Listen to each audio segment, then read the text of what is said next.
מה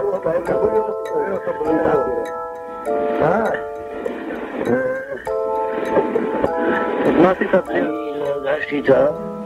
מתי אותי לקום בחסות לילה, מה יהיה? כך נזילני.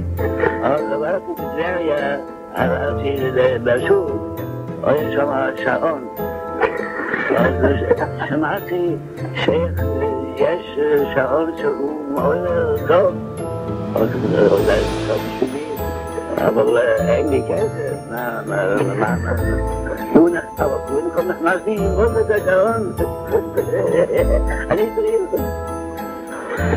אז נכנסתי ונזבחרתי. שעון כזה שהוא מורד. כל הכאילו. אז אמרתי, אני צריך אמרתי בחנות, אני צריך להישן, אבל אני אשאל ממך, אני אשאל ממך. אבל הוא האמין לי, הוא הבין שאני לא אגזום ואני את השעון. אבל ככה את השעון, שרבת לו? לא! על חייסות, על חייסות. עכשיו אני באתי הביתה בשמחה גדולה, יש לי שעון כזה, שהוא אותי לנגוף לך. הוא הגיע מהחזות, השעון היה מעורר, ואני, כל מה שהוא אומר יותר, אני רוצה לישון יותר. אבל לא הקמתי.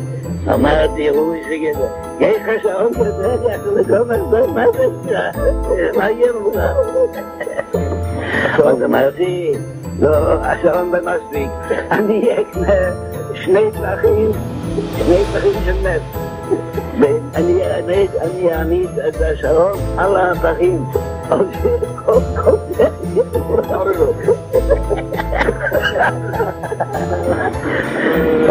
קניתי שני פחים. נתתי את השעון על הפחים.